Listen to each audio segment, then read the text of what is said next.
She packed 5 bikinis for a 3-day beach stop, and only wore one. Funny thing is, I never saw the other 4 again. I ain't the kinda man who thinks every story's worth tellin', but this one? Hell, even I can't believe it happened to me. Name's Chuck. I'm 44, work with my hands, know my way around a grill, and until recently, thought I was married to the love of my life. Her name's Lacey, 35, legs for days, smile like a summer sin. We met at a buddy's cookout, hit it off over cheap beer and cornhole, and a year later I was down on one knee, sweating bullets with a ring in my pocket. Things were good, real good. She brought sunshine into the room, made me feel like the only guy that mattered. And I ain't some hopeless romantic, but damn if she didn't have me wrapped around her finger, grinning like a teenager in love. But looking back now, that woman could lie smoother than a greased-up weasel. Our wedding was the usual blend of stress, tears, and drunk uncles. Small church, family on both sides, vows that'd make your heart melt. Lacey cried through the whole thing. Hell, I did too, I ain't ashamed to admit it. I thought we were solid. Me and her against the world. Turns out, the world had better odds. First odd thing was her bachelorette party, or lack of it. She swore she didn't want one. I just wanna stay in, drink wine, maybe a bubble bath. No crazy nights, no strippers, none of that trashy stuff, she said, curling up beside me with that soft look she used when she wanted something, or when she was hiding something. And I thought, damn, I hit the jackpot. Who turns down a night of attention just to stay home and relax? My Lacey, that's who. But then she didn't come home till almost 3 a.m. She tried to sneak in quiet, but our damn floorboard by the kitchen squeaks like a dying squirrel, so I heard her. She smelled like tequila and perfume that wasn't hers. Not the one she usually wore, anyway. She laughed it off when I asked. Oh babe, the girls kidnapped me. I didn't want to, but Melissa and them dragged me to some dumb club. It was awful. She threw in a fake gag and everything. I wanted to believe her. I did. But there was a smear of lipstick on her shoulder strap that wasn't hers either. I let it slide. Maybe I didn't want to start our marriage with suspicion. Maybe I didn't want to seem like one of those guys, the jealous types who treat their wives like parolees. Either way, I poured myself a drink, gave her a kiss, and went back to bed. Told myself, don't start nothing if you can't finish it. But it stuck in my head like a song you hate but can't stop humming. Then came the honeymoon. We booked this cross-country road trip down through Texas, Arizona, into Southern California, with a 3-night stop in Cabo before coming home. It was Lacey's dream. Just the two of us, freedom and the open road, she said. Sounded good to me. We stocked up on snacks, loaded some old country playlists, and hit the asphalt. The first couple days were great. Lots of laughs, motel sex, long talks on dusty roads. She was into it, leaning on me, smiling, saying she'd never felt so close. I believed her. But there were little things. Things that didn't make a damn bit of sense. Like, on day 2, I caught her staring at her phone for 10 minutes straight with the screen off. Just sitting there, holding it like she was waiting on a ghost to call. I asked if everything was alright. Yeah, just tired. Travel's catching up to me. She said it sweet, but her eyes weren't tired, they were somewhere else. Somewhere I wasn't. Next day, she changed the password on her phone. Didn't say nothing. Just did it. You changing up your code? I asked. Oh. Yeah. Got locked out earlier, had to reset. You know how clumsy I am. Except she ain't clumsy. Not with phones, not with passwords, not with a damn thing. The woman color codes her sock drawer. But I laughed, nodded, and turned the music up. And the bikinis. That's what really got me scratching my head. She packed 5. I helped her fold them, each one sexier than the last. I was already planning out which nights we'd use which one, if you catch my drift. But once we got to Cabo, she wore the same basic black one every time. Thought you were bringing that red one, I said one afternoon. She waved me off. Don't feel like it today. Black slimming.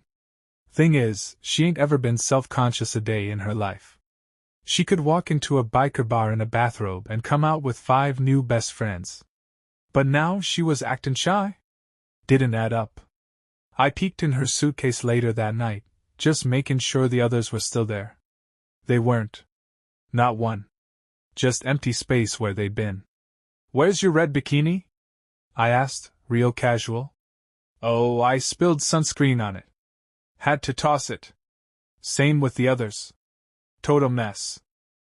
"Sunscreen? On 5 bikinis?" She said it like it was nothing, then leaned in and kissed me like she was erasing the question from my brain. And for a minute it worked. But you know how some kisses taste sweet, and others taste like someone's hiding something? This one was the latter. By the second night in Cabo, she said she was too tired for dinner.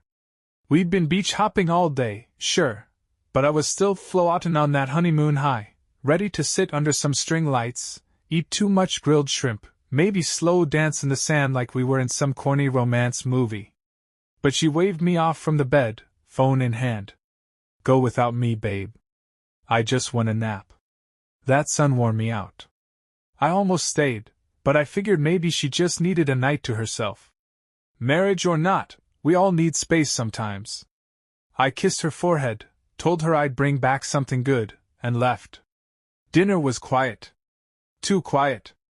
I sat at the bar, ordered a beer and a plate of tacos, and watched the waves roll in under a pink sky. Honeymooners all around me, Logan, feeding each other bites, the whole lovey-dovey circus. I sat there feeling like a third wheel at my own damn marriage. When I got back to the room, the lights were off. She was curled up under the covers, back to me, phone on the nightstand. I didn't think much of it, just climbed into bed and wrapped an arm around her. She didn't move. "You awake?" No answer. I leaned in, close enough to smell her hair. Except, it didn't smell like her usual shampoo. It smelled like hotel soap. Strong, like she just showered. Strange. She hadn't left the room. Said she was tired. I got up, checked the bathroom out of habit. Damp towel on the floor. Her bikini, the black one, hung over the shower rod, still dripping. So she had gone out. Or at least down to the pool. I thought about a skin, but figured maybe she just wanted a quiet dip. I let it go. Again. I'm starting to think that was the theme of the whole trip. Let it go, don't ask, don't ruin it. But the cracks were showing. Next day, she was all smiles again. Woke me up with a kiss, dragged me down to the beach like nothing had happened. Took selfies, made me do one of those cheesy couple TikToks, ordered margaritas before noon. Almost had me thinking I'd imagined the weirdness. Almost. We were stretched out in the sun when I noticed her checking her phone again. Constantly. Like she was waiting on something. Every time it buzzed, she'd snatch it up quick and turn away, typing like her thumbs were on fire. "Melissa again?" I asked, trying to keep it light. She gave a tight little smile. "Yeah, she's having drama back home. Never ends with that girl." But Melissa wasn't the type to blow up someone's phone over drama. She was a whiskey-sippin', no BS type. I'd seen her go 2 days without responding to a birthday text. Later, while she was in the shower, her phone buzzed again. It lit up on the nightstand.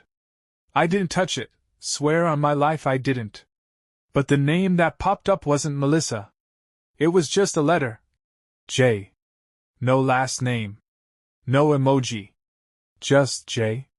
I barely had time to blink before the screen went dark again. When she came out, I was sitting there acting normal. Heart pounding, sure, but I played it cool. She dried her hair, checked her phone, and froze just a second too long when she saw the lock screen. "You okay?" I asked. She turned, smile a little too wide. "Yep. Just looking at dinner spots. You want tacos again or something fancy?" I told her whatever she wanted was fine. Which was the truth, but not the full truth. I wanted to know who the hell Jay was. But I didn't ask. I didn't accuse. I just watched. She picked this rooftop restaurant with live music and candlelit tables. Real romantic. She got dressed up, tight white dress, heels, even curled her hair like she used to when we were still trying to impress each other. For a second, it felt like old times.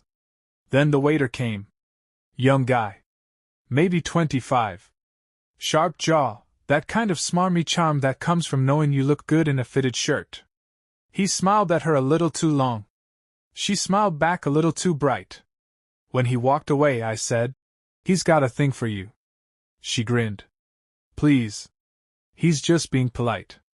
But the way she watched him go, eyes flicking down to his backside? That wasn't polite. That was interested. I didn't eat much after that. She didn't seem to notice. We got back to the room late. She peeled off that white dress, climbed into bed, and curled into me like everything was perfect. Like nothing was hanging in the air between us. And I held her. I held her and thought about all the little things that weren't adding up. The bikinis. The mystery phone contact. The shower that didn't match the story. The laughter that felt rehearsed. I wanted to ask. I really did. But something in my gut told me not to. Not yet. You ever get that feeling? Like the truth is standing right in front of you, but it's wearing someone else's face? Yeah. That. And right as I drifted off, she whispered something. Best trip of my life. Her voice was soft. So soft, I almost didn't catch it. But it wasn't what she said that stuck with me. It was how she said it. Like she was talking to someone else. Like she didn't mean me. Next morning, she was already up when I opened my eyes. She was out on the balcony, wrapped in a towel, staring out at the water with a coffee in one hand and her phone in the other. That damn phone again. I laid there for a minute, watching her. The sunlight caught the edge of her profile just right, hair messy, eyes heavy, like maybe she hadn't slept much. And for a second, I stopped thinking about bikinis and phone locks and waiters with gym bodies. For a second, I just saw the woman I married. She looked lost. I got up, slid the door open, and stepped out next to her. Couldn't sleep? I asked. She jumped a little, just a little, and turned toward me with a smile that didn't quite reach her eyes. Too beautiful to stay in bed. She leaned in for a kiss, then walked past me back into the room. I stood out there alone for a while. The ocean looked the same as yesterday. Everything looked the same. But I didn't feel the same. Later that morning, I told her I was feeling off. That maybe the travel, the sun, the weird sleep schedule was messing with my head. That I didn't feel like myself. She sat beside me on the hotel bed, wrapped her arms around me, and said something that still stings. Babe, you do this. You always get in your head. You're just tired, that's all. You need to stop thinking so much. She said it with this little chuckle, like I was just being dramatic. Like it was cute. And right then I felt it. The shift. I started thinking maybe she was right. Maybe I was the problem. After all, I'd had a rough go before her. I'd been in a marriage that went cold, where every date night felt like obligation, where the silence at dinner got louder every year. I'd been through therapy. I'd tried to be better. But maybe that old part of me, the suspicious part, the paranoid part, maybe it was still in there. Maybe I'd brought it into this. And maybe it was clouding my judgment. I told myself, she's here. She's with you. Stop looking for something that ain't there. So I tried. God help me, I tried. That day, I turned it around. I booked us a massage at the resort spa, followed it up with a sunset cruise, whole 9 yards. Told myself, give her the honeymoon she deserves. We drank wine on a boat deck, watched the sky turn purple, and danced to some live mariachi band like we were the last 2 people on earth. She laughed all night. Threw her head back and laughed, just like she used to. And damn if I didn't fall for her all over again. By the time we were back in the room, I felt lighter. Hopeful, even. She undressed slow, slid under the sheets, and pulled me in like the world outside didn't exist. For a while, it didn't.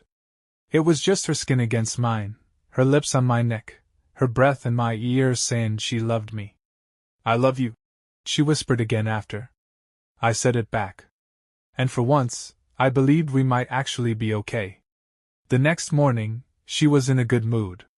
Real good. Playful. Teasing me about my snoring, calling me old man like she used to when we first started datin'. We had breakfast in bed, she insisted on ordering, and while we were eatin', she was scrawling her phone, smiling at something. I leaned over and kissed her cheek. "What's got you grinnin'?" She tilted the screen toward me for a second. "Just a meme. Something dumb about cats and sangria." I laughed, even though I didn't get it. And I told myself, this is what matters. Not some late-night shower. Not a contact named Jay. Not bikinis that disappeared. This. Later that afternoon, she said she needed to swing by the resort gift shop. Wanted to grab some sunscreen, maybe a dress for dinner. "You wanna come?" she asked. "Nah," I said. "You go ahead. I'm gonna hit the pool." Truth is, I was gonna take a nap. All that wine, sun, and emotional tug-of-war had worn me out. She kissed my forehead and left. I laid back, stared at the ceiling fan, listened to the soft hum of the air conditioner, and let my eyes drift closed. I don't know how long I was out.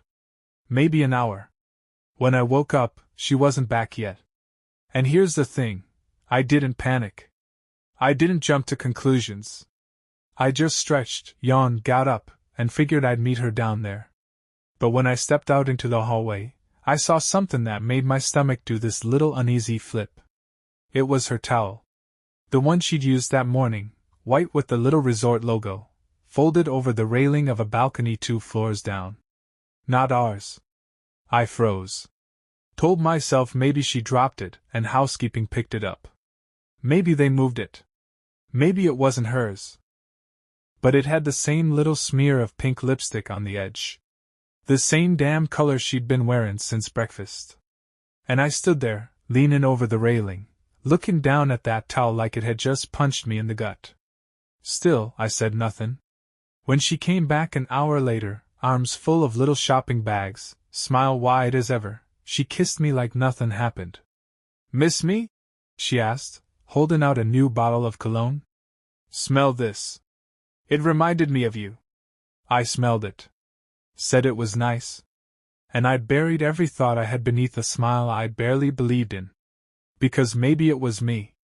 Maybe I was still stuck in the past, still dragging old ghosts into new rooms. Maybe I needed to shut the hell up and enjoy the last 2 nights of the best trip of our lives.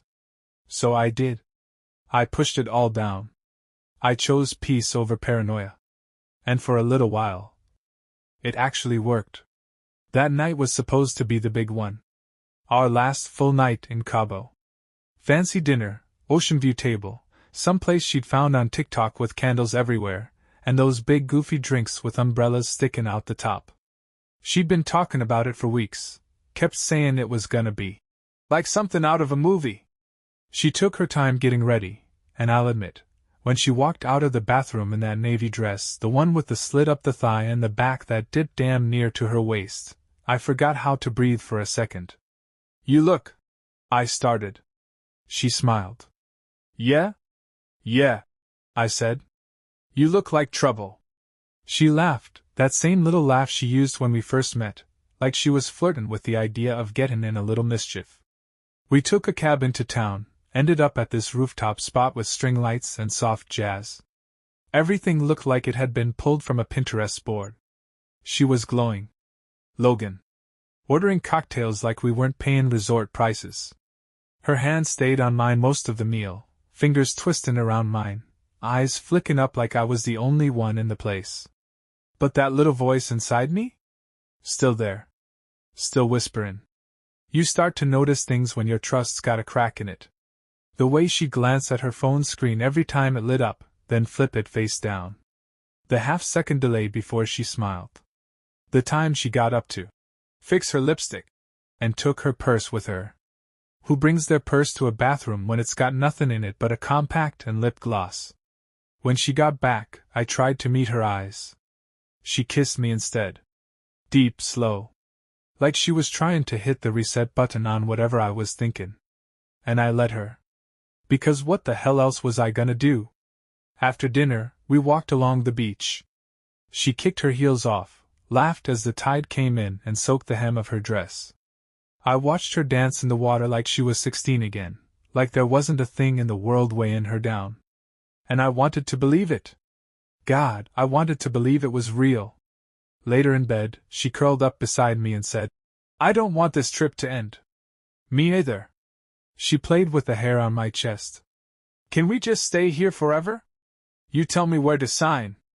But her eyes didn't meet mine when she said it.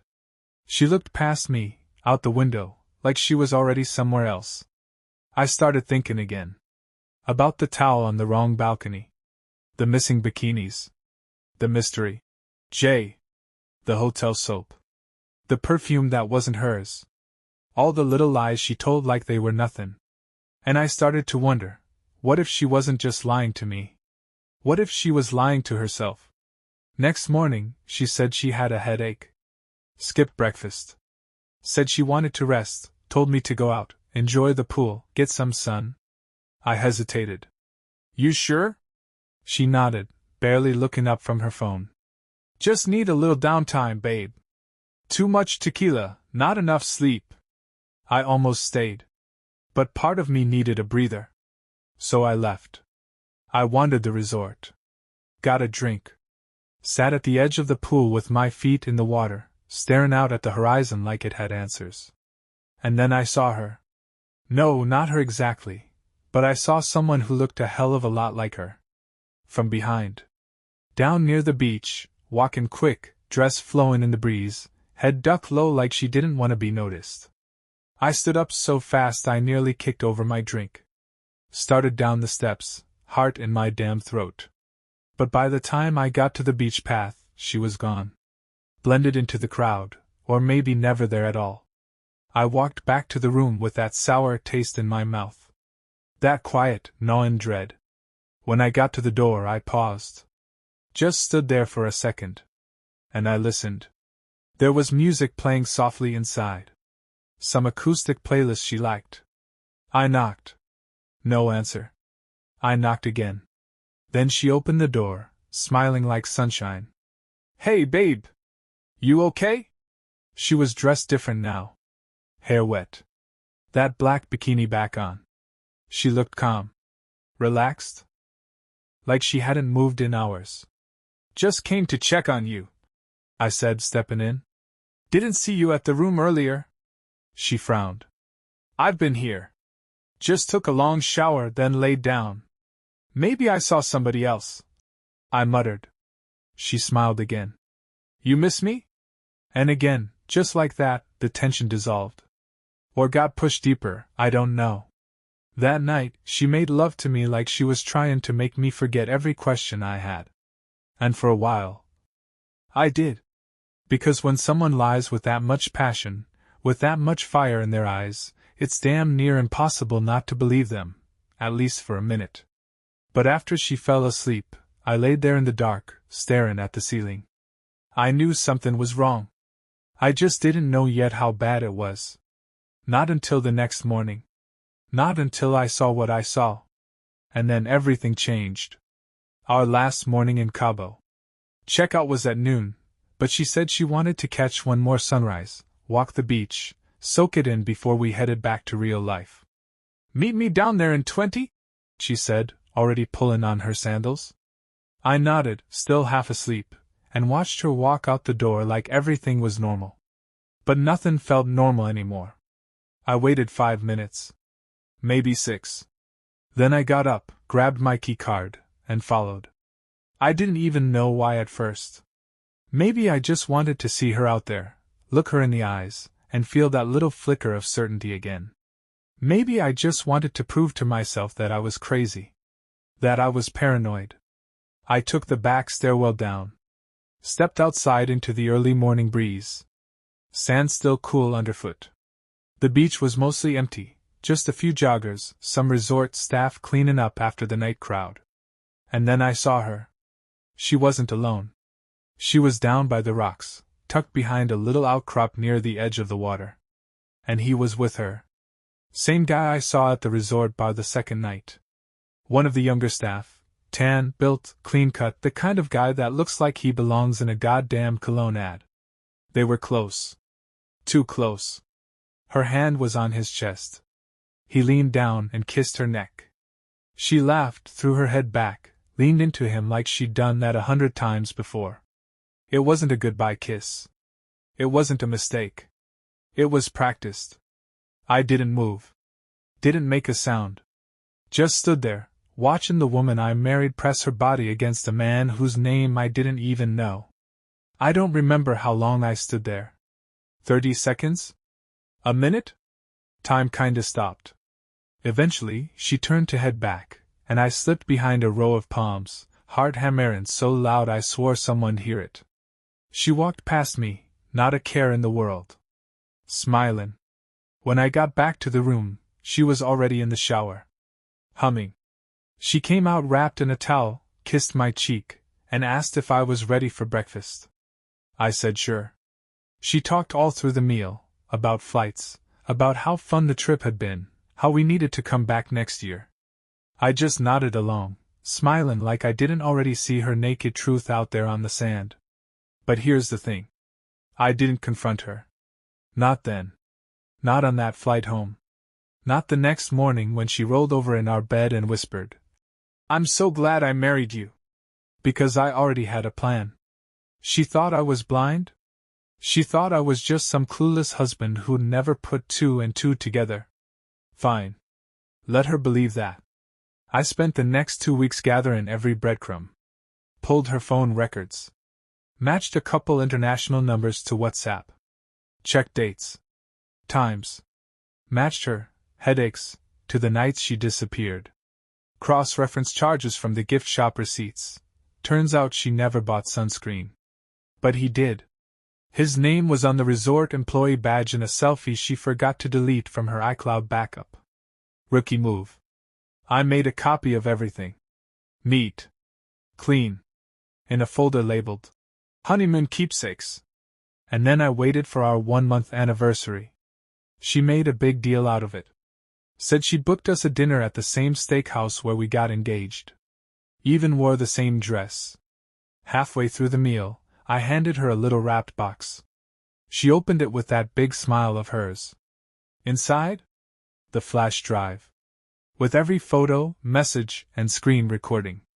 Her face dropped like a stone in a pond. She opened her mouth, but I cut her off. Don't. I don't want to hear it. She stared at me, eyes wide, lip quivering like she couldn't decide if she should cry or scream. I finished my drink, stood up, and dropped the hotel key card from Cabo onto the table.